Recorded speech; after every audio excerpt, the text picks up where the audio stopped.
It is the Banner Ravens podcast. Paul Mancano and Jonas Shaffer live on a Tuesday in February. You were looking at Jonas Shaffer, resplendent in his lovely gray sweater in Indianapolis. I am back here in cold Baltimore. How cold is it out there in Indy, Jonas? Oh boy, it was I think under 32 when I walked in this morning. It is right now 37 degrees.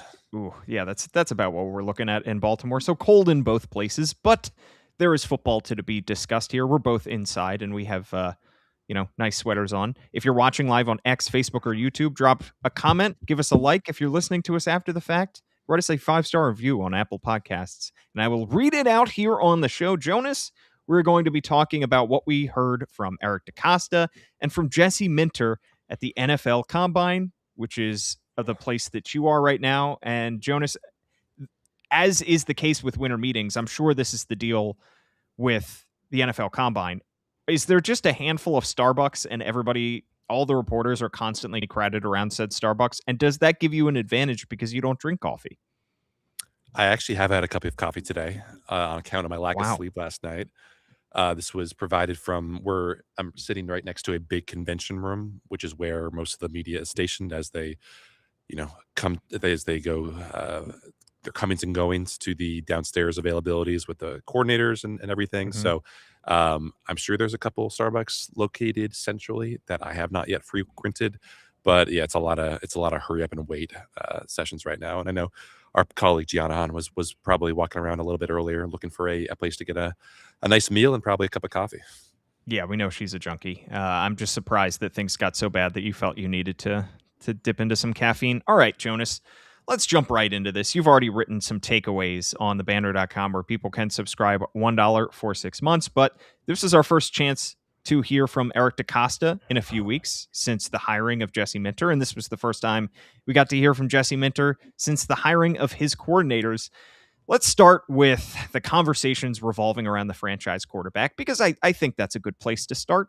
I think it's probably top of mind when it comes to Eric DeCosta right now, because owner Steve Bisciotti, when the Ravens fired John Harbaugh, he put it out into the world that they would like to get something done, a contract extension done with Lamar Jackson before the start of free agency, which is the second week of March. Now, that puts them on a little bit of a condensed timeline. So far, no deal has been done as of yet. And when Eric DeCosta was asked about a contract extension and the negotiations, he didn't really provide any updates. He said they're keeping everything in-house. He said, we've had conversations with Lamar and we'll keep those conversations going. He was asked if he's confident that they'll work out a deal with Lamar Jackson. He says he is definitely confident. But Jonas, were you a little bit surprised that we didn't hear any positive momentum coming from EDC? I think I would classify that as positive. I don't know if I guess I would. I guess you're right that it's probably not momentum. It was last year, or the last conference, the last extension kind of came out of nowhere. Obviously, the Ravens had to get that deal done by the draft, or otherwise maybe they're taking a quarterback and making their post Lamar Jackson plans. But this is kind of how the Ravens operate. This is how Eric DeCosta operates. This is how he operates in particular with Lamar Jackson. There wasn't a lot of clarity on the Lamar Jackson situation out of respect for Lamar and his process. And there wasn't a lot of insights into Jesse Minter and his relationship with Lamar and the kind of things that they are discussing, in their meetings over the past month or so. So I think it's interesting that we are still talking about the same stuff that we were talking about a month ago. Obviously, the big elephant in the room here is the Lamar Jackson cap hit, and you want to get that $74.5 million cap hit down. You ideally would not want to restructure it because that makes 2027 even more onerous. You can add void years here and drop it down. That's something that Steve Bisciotti mentioned at that presser about a month ago, or 5 or 6 weeks ago at this point. But I think it was probably a little bit encouraging, whether depending on whether you believe Eric or not, that this is not the big domino to fall in this. That if you kind of are reading between the lines here, the Ravens feel like they can still get a deal done and still figure out the math and the finances with a Tyler Linderbaum, a Charlie Kohler, maybe even an Isaiah Likely, without having the structure of a Lamar Jackson deal in place as you kind of figure out your Excel spreadsheets for the next couple of years. But certainly, I don't know if you're a Ravens fan who was coming in, feeling like I had a 4 out of 10 about Lamar and this contract situation, which I don't think it's going to lead to anything crazy like a trade or anything like that. But it's probably not doing anything more to boost your confidence or your optimism about the expediting of this situation to more than a 5 or 6 out of 10. Yeah, when EDC was asked about whether Lamar is the big domino that has to come before all of the other spending, like the Tyler Linderbaum, like all the other moves that they might make in free agency, he said, quote, "Not really. We never have as much cap room as we'd like to have, but we feel like we can start at the beginning of the new league year and conduct business," end quote. So he's not saying that if they get to the start of free agency and they haven't come up with an extension that it won't happen and that they'll automatically break glass and in case of emergency and just start adding void years to the deal. It could still happen after free agency starts. It just would make things a lot easier. Let's talk about Tyler Linderbaum, because he is one of the top free agents in all of the NFL. And it feels like no matter what channel you tune into, no matter what show you're watching on NFL Network or ESPN, Tyler Linderbaum is one of the first free agents that they discuss. He is not playing a premium position, but he's playing the center position incredibly well, multiple-time Pro Bowler, and he is in for a massive, massive payday. Now, this is a situation the Ravens have been in each of the last 3 years. I think back to Nnamdi Madubuike, who was set to hit free agency, and the Ravens got a deal done, over $100 million to keep him in-house. Last year, it was Ronnie Stanley, obviously not at the peak of his powers, so he commanded a smaller, shorter-term deal, but the Ravens got that done before the start of free agency. And the question is, can EDC get a deal done with Tyler Linderbaum before the start of free agency and the new league year? When asked about Linderbaum, EDC said he is the best center in the league and that they have made him, quote, a market-setting offer, and that hopefully we can get something done with him between now and the start of the league year. Well, Jonas, when it comes to market-setting offers for centers, what would EDC be talking about? What kind of money are we talking here? Big money, but not as big as the money that you would give to a tackle or even a guard. Obviously, the elephant in the room here is just how much of a hindrance of an obstacle the NFLPA and all of the the implications of centers being considered basically part of an offensive line group with widely disparate pays. So the top paid center right now in the NFL is Creed Humphrey, and that's only $18 million a year, $72 million overall over 4 years, $35 million fully guaranteed. That was from April 2024. So we're getting close to 2 years old on that deal. And there are a lot of tackles who make a lot more money than that. So it's a substantial amount of money. I would say that Creed Humphrey is, with all due respect to Eric DeCosta and Jesse Minter, who called Tyler the best center in the league, I would say that Creed Humphrey is pretty clearly the number one because of what he can give you, not only in the run game, but in the pass game as well, which is where some of the deficiencies with Tyler are more apparent, especially these past 2 seasons. But I guess the semantics of this is you can be a market-setting offer, but it still might not be the market-setting offer that you're looking for, not in terms of the total annual average value, but just the guaranteed money. Like that is the breaking point for I think a lot of teams, a lot of agents on the other side of the ball. Like we haven't gotten a firm sense, and I don't think we ever will, about whether the back injury that Tyler Linderbaum has dealt with throughout his career is something that could be potentially deleterious to the point where he just becomes a complete non-factor in a couple of years. I think the Ravens wouldn't be playing ball with Tyler if they were that concerned about his medicals. But if they're a little bit concerned and that is affecting how much money they're willing to commit to him on the back end of a 3-year deal or a 4-year deal or a 5-year deal, that could potentially be getting in the way of what exactly the middle ground is for Eric DeCosta and Tyler Linderbaum's agents. So, today is Tuesday, February 24th. We've still got a little bit of time until the legal tampering period starts on March 9th. But, Eric's here.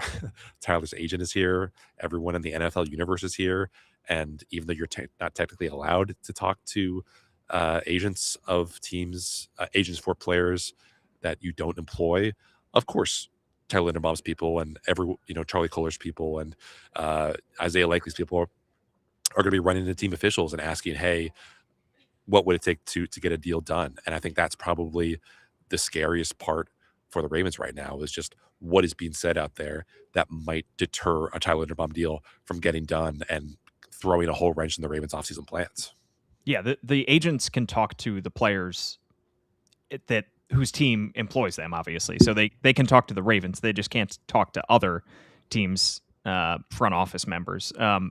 In terms of Tyler Linderbaum's injury concerns, I mean, the injury concerns didn't scare the Ravens away from Ronnie Stanley last year. And Ronnie Stanley's injury history is a lot more checkered than Tyler Linderbaum. Tyler Linderbaum in 4 seasons has only not played in all 17 games once, and that was back in 2023. Yeah, he's played 66 of 68 possible games. So he has been an Iron Man for the Ravens for sure. Yeah, and Tyler Linderbaum's agent is Neil Cornrich. Report coming from Ian Rappaport on Monday, who said that the Ravens have tried to negotiate with Tyler Linderbaum, but that Cornrich is very difficult to negotiate with, and his method is just basically not responding. So he went to the Lamar Jackson school of contract negotiations, apparently. Paul, do you believe in nominative determinism? You know what that is? I've heard it a million times. It has something to do with name.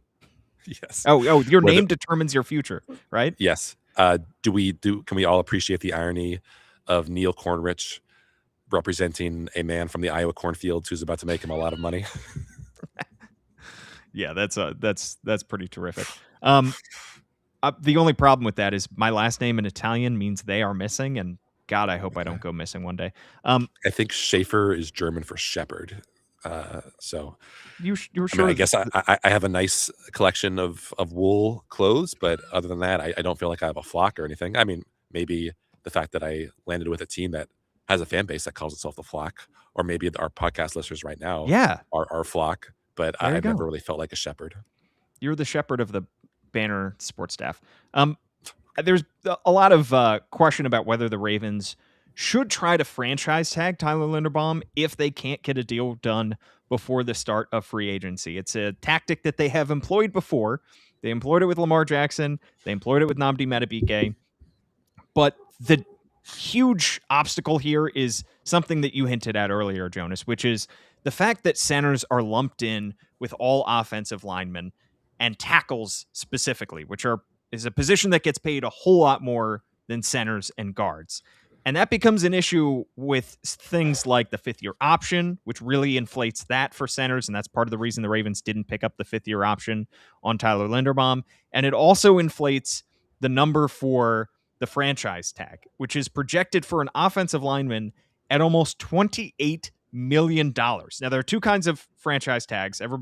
We hear this every year and then we forget every single offseason until we have to remember. There is the exclusive and non-exclusive franchise tag. Basically, almost nobody gets signed with the exclusive franchise tag, gets slapped with that. It's almost always the non-exclusive franchise tag, which is the one that the Ravens used on Lamar Jackson a few years ago. It would mean that the Ravens would get 2 first-round picks as compensation if Tyler Linderbaum were to get slapped with this tag, sign an offer sheet with another team, and the Ravens didn't want to match. So it just makes sure that the Ravens would be able to get some compensation back. The non-exclusive franchise tag, I think you can throw out. I don't think the Ravens would do that when it comes to Tyler Linderbaum or just about anybody else. There is an in-between between just all outright free agency and the franchise tag, however, and that is the aptly named transition tag, projected at $25.3 million. So it is a little bit less than the franchise tag.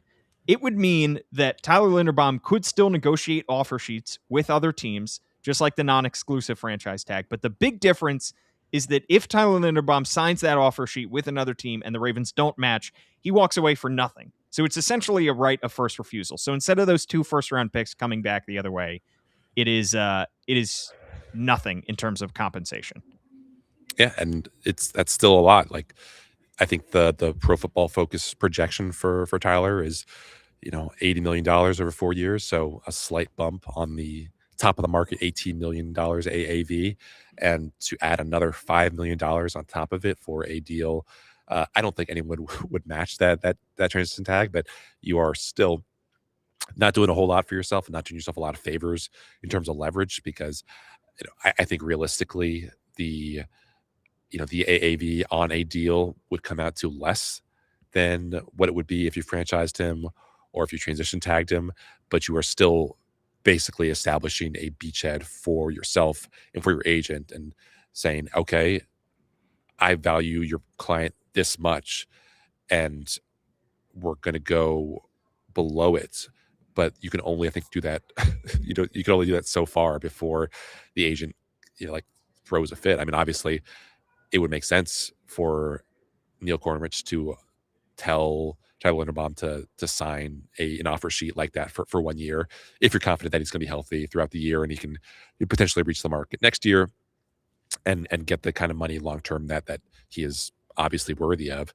But by giving away the franchise tag or by putting the transition tag on someone, you're not really doing yourself a lot of favors. You're giving up a lot of leverage. You're committing more cap space than you otherwise would with a normal top of the market deal. So, I asked Eric DeCosta if there was any consideration of that possibility, and he said probably not, which I think is as good indication as any that they really will not be considering that.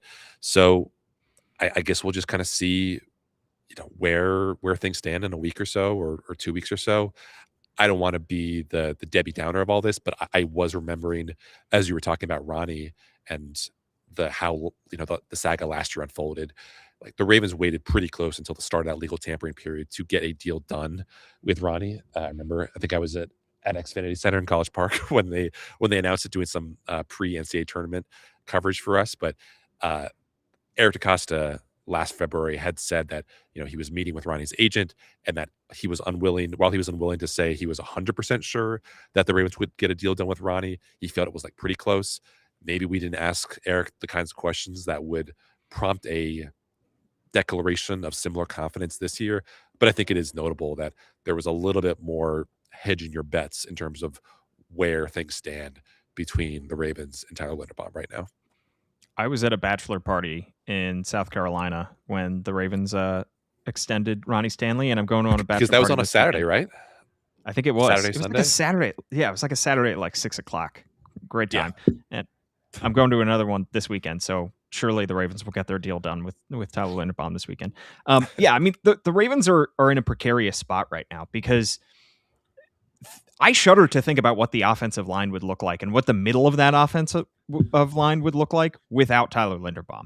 I mean, you could make a legitimate case that they need to have 2 new guards in place next year. They certainly need one. Daniel Falele is hitting free agency, and I think it's highly unlikely that he returns to Baltimore, at least as a starter. And Andrew Voorhees was one of the worst guards in the NFL last year. So without Tyler Linderbaum anchoring the middle of that line, the Ravens would have a lot of holes to fill right in the middle of that line. And it's not something that you can just look towards the draft and say the Ravens have stockpiled draft picks once again. You got to get premier players along that line. And if they don't bring back Tyler Linderbaum, if they're not able to get something done before the league year, then they're going to have to pay through the nose to keep him. And if they don't keep him, they could be in a whole lot of trouble. And think about just the message that you're sending to the 2 coaches most affected by this, like outside of Dwayne Ledford, obviously, who's, I think, Eric DeCosta and Jesse Minter, again, have done nothing but praise. And I'm sure whoever the Ravens do have up front will be better off having Dwayne Ledford as their coach than having another generic run-of-the-mill offensive line coach. But Jesse Minter comes from a Chargers team that made the playoffs last year, but could have made it a lot further if they had an offensive line that was not one of the 2 or 3 worst in the NFL. And Declan Doyle comes to Baltimore from Chicago, where the Bears in one offseason invested heavily in the trenches, completely revitalized their offense because they had a dominant offensive line up front with only a couple moves.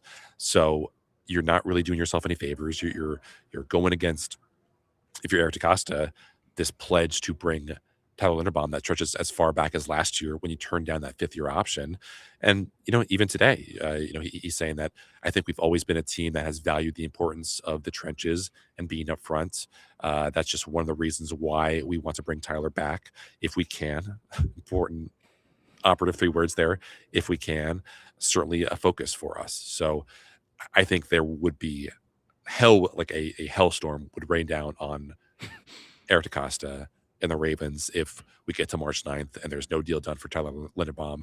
And then we get to noon and you see the tweets coming in from Adam Schefter and Ian Rappaport about Tyler Linderbaum agreeing to a 4-year, Don't even. $85 million deal done with the Giants or the Browns, or I mean, like, I'm sure there would be a team that would just be poetically swooping in and making the Ravens' life miserable. And if you're Eric DeCosta, like, to say nothing of just the salary cap considerations and your Super Bowl ambitions for 2026, but I don't know if you can afford to take that kind of PR hit. No, I don't want to go there until we absolutely have to. All right, let's talk about some more comments that we heard from EDC and Jesse Minter. Let's start with Marlon Humphrey, because he has been the subject of much debate in Baltimore, entering his final year under team control. The question of whether the Ravens will bring him back after a down 2025 season. Eric DeCosta said, "I do expect him to be on the team. I love Marlon." Now, the difficult thing is the kind of cap implications when it comes to Marlon Humphrey. Pre-June 1 trade or pre-March 15th release would incur almost a $19 million dead cap hit for 2026. It would save them $7 million for the season. If he were to be released, given a June 1 designation, he would take on a $7 million cap hit for 2026 with a $19 million savings, but then a $12 million dead cap hit for 2027. Anything else would carry more dead cap for both 2026 and 2027. So the Ravens have to make up their mind on Marlon Humphrey soon. Jonas, do you think Marlon Humphrey is going to be on this team next year simply because of how much dead cap they would incur if they were to part ways with him? Yeah, this just comes down to opportunity cost. I think if Marlon's contract was structured in such a way in which you would get more salary cap relief, before June 1st, then maybe that would be in play. But by cutting him and doing it in a way that would be the most optimal salary cap, function, you're losing, but potentially one of your top two cornerbacks. I know he had a terrible, no good, very, very bad 2025, but I do think that we've seen him bounce back pretty quickly. And I really have a lot of faith, based on what I've heard in this defensive coaching staff, that Marlon could be put in a position to succeed. I mean, like, there are guys with a lot less pedigree who did a lot better job than Marlon did on that Chargers defense with Jesse Minter calling it. And if you want to part ways with him, then you are taking on a lot of dead cap, a lot of dead money. And I just don't think that, all things considered, that is what's best for the Ravens right now, given the state of their roster. I mean, we're definitely close to the end, I think, of the – I don't want to say definitely. We're probably close to the end of the Marlon Humphrey as legitimate bona fide CB1 than we have been in years past, because of how poorly this year went and because of the possibility that maybe some point in the near future he transitions to a safety role, or maybe at some point in the near future he agrees to a pay cut or a cheaper deal than the market setting what he got all those years back. But I think this has been the expectation for a while, just because of how much guaranteed money Marlon got and the kinds of restructures that we had to do to keep him on this team and to make other guys fit within this roster building process. I don't think Ravens fans, as mad as they are, deservedly so, at Marlon's 2025, should be all that surprised that this is a guy who Eric still feels like can meaningfully contribute to this team in 2025 or in 2026, right. Excuse me. Yeah, and with this coaching staff, you hope that you get still at least another good year out of Marlon Humphrey. Let's move on to Nnamdi Madubuike, because we have yet to hear any kind of update on Nnamdi Madubuike since his neck injury in week 2 of the regular season. Eric DeCosta didn't offer any updates.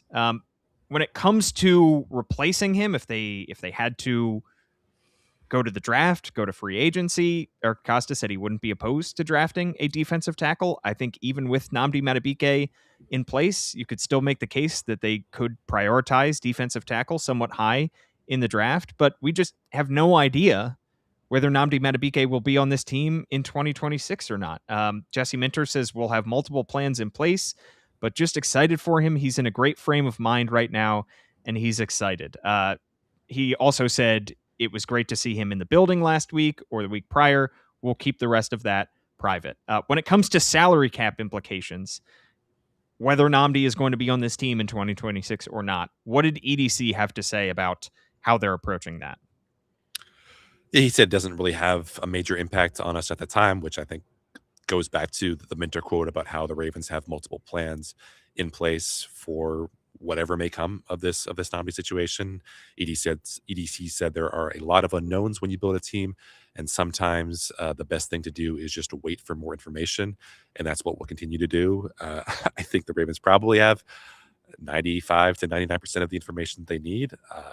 Probably they are just waiting to figure out when exactly Namdi wants to talk on this. I think it is a good sign that he is back in the facility, that he's active, that he's not, holed away somewhere in Texas with his family.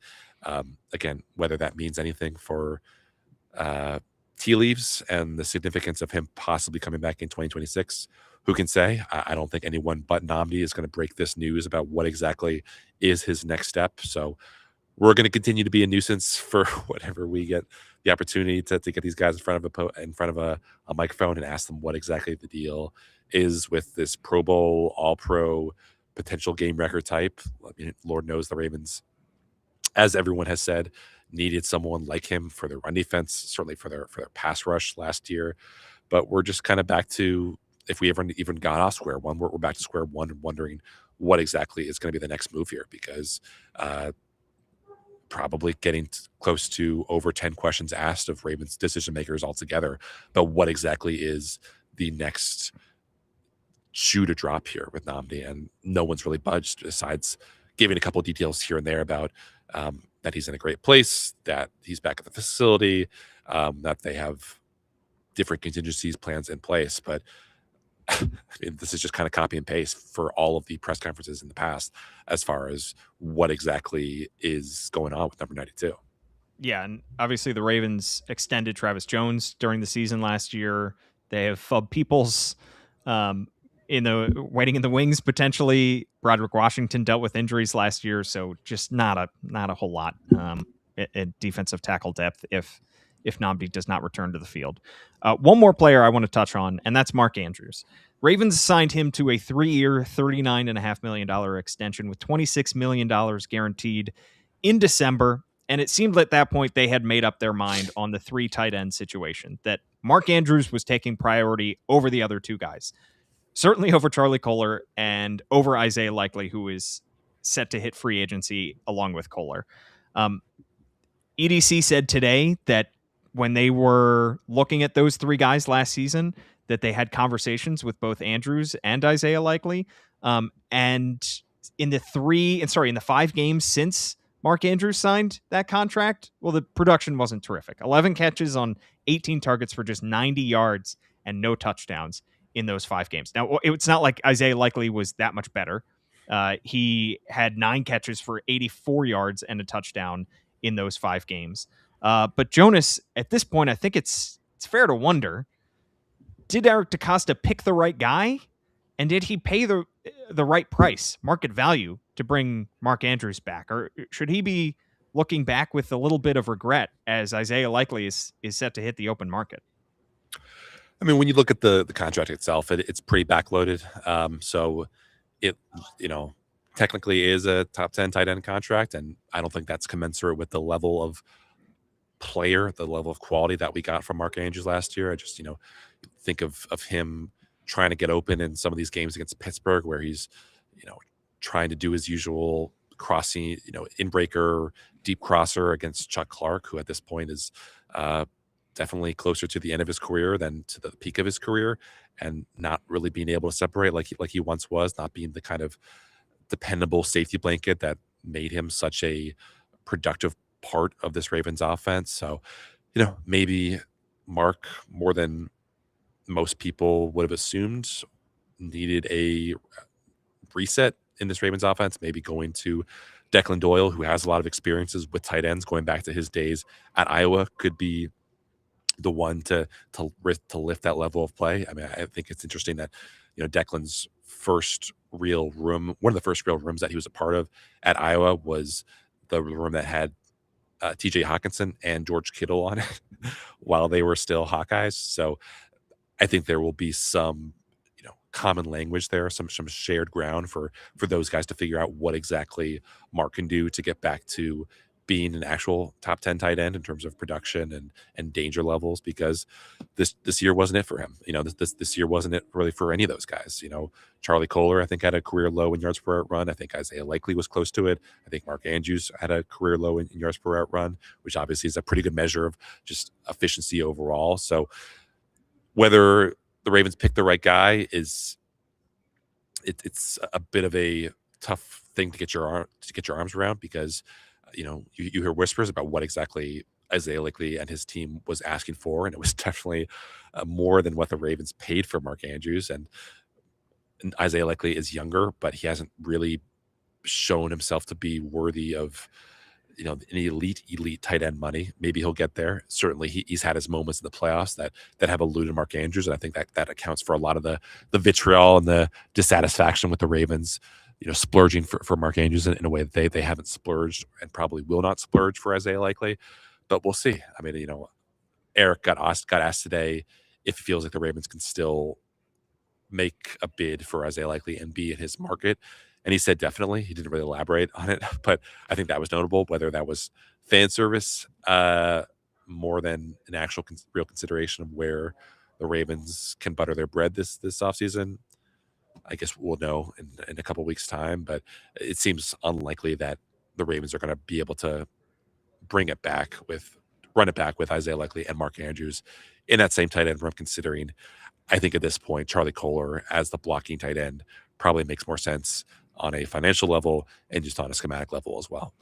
Yeah, unlikely. Nice pun. I think Charlie Kolar will be cheaper, and I think he fits this offense. He has already shown, well, at least with Todd Monken's offense, that he has a role there, and Declan Doyle can probably graft some of what he saw with Charlie Kolar and Todd Monken's offense onto his offense. And when you're allocating resources, especially if you don't get this extension done with Lamar Jackson and you have to pinch pennies in free agency, it just wouldn't make a whole lot of sense to pay your second tight end that much money. And would Isaiah Likely really want to come back, even if the Ravens overpay to keep Isaiah Likely, which doesn't seem likely? I just don't see him coming back to be tight end number 2 behind Mark Andrews. It just wouldn't make a whole lot of sense for either party.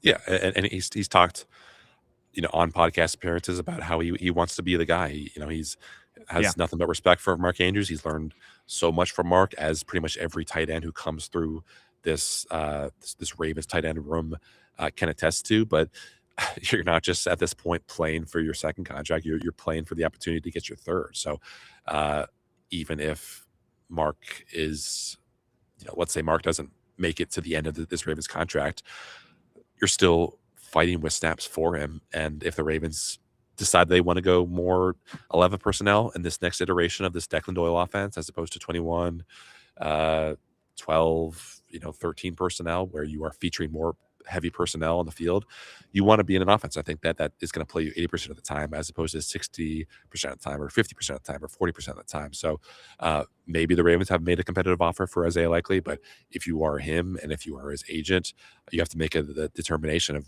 where am I going to go that makes the most sense for me in terms of the short term, but also the long term as well. Like we said, Isaiah Likely is still a young player. He's still an ascendant player. And I think he's going to make a lot of money wherever he chooses to go, but it's hard for me to envision him doing that in Baltimore. Yeah, I think the Ravens very much made their choice when it comes to these two tight ends, and they better be right. They just have to be right about this. Any other notes, news, nuggets that you gleaned from EDC or Jesse Minter today that you want to discuss? It was a little bit disappointing that we didn't get a clarity on what exactly was wrong with Nate Wiggins. I think we're starting to get a taste for what exactly a Jesse Minter press conference looks like. At least in the early going, it seems like it will be not as forthcoming as John Harbaugh was on injuries and timetables. Like Nate Wiggins put on social media that he was recovering from, I think, a injury that he suffered during the season, or that had gotten worse during the season. But Jesse was not really all that forthcoming about what exactly the situation was there, nor the timetable. Elsewhere, just talking to coaches who have crossed paths with Declan Doyle a lot of praise for Declan, and just the how smart he is, how hardworking he is, the kind of people skills that he has in connecting with these players, despite not having any NFL experience himself. So good to get those perspectives as we're kind of working towards a Declan Doyle feature in the next couple weeks or so. So a lot of good vibes there. And yeah, just that they are Jesse Minter made pretty clear that even though the Ravens brought in Dwayne Ledford, the great Atlanta Falcons offensive line coach who specialized in outside zone and wide zone stuff, that they are not necessarily committed to that. Obviously, having Tyler Linderbaum as your center makes that more attractive than not, because he is a guy who is built for those kind of east-west run scheme as opposed to a little bit more north-south, because of just how quick he is and how quickly he can get that second level and how quickly he can scoop defensive tackles from that center spot. But the Ravens in 2026, like they have in 2025 and in 2024, are going to have a lot of different items on that menu run game wise. So even though, let's say the Ravens re-sign Tyler Linderbaum and get in some other guys who are more accustomed to those zone schemes, they, according to Jesse Minter at least, are not going to major, or at least they're not going to install only outside zone schemes, which I think is the smart thing. You want to have an offense that can beat defenses in as many ways as possible. And I think you have to be flexible. And, Dwayne Ledford has a reputation as being a guy who can work with a lot of different coaches and a lot of different schemes. So it's going to be fascinating to see just how his offense evolves with Tyler Linderbaum or without Tyler Linderbaum, to really get the most of what this offense could do with Derrick Henry and Lamar Jackson and the various high functioning athletes on this roster. Yeah, Tyler Linderbaum watch continues, and we'll keep you updated on thebanner.com, where you can subscribe $1 for 6 months. Shout out to the Baltimore Banner. Hear it from Carmelo Anthony, as well as hear it from us. Jonas is in Indy with Gianna Hahn, with Kyle Goon. He has plenty of coverage. All three of them are keeping up to date. Jonas, I want to give you some vocal rest and send you on your way to either an early bedtime or some kind of emergency, some hot tea, some kind of soup. I feel I'm sending you good vibes through the screen here, and healthy. 2 podcasts in a row where we talk about soup. How about that? How about that? Soup to nuts. This podcast really broke down those press conferences. Soup to nuts. At All Banner Sports is the handle to follow on social media. At Paul Mancano is me, and at Jonas_Shaffer is Jonas. Like, rate, review, subscribe, all that good stuff. We will be back at some point next week. But in the meantime, have a good one, everyone.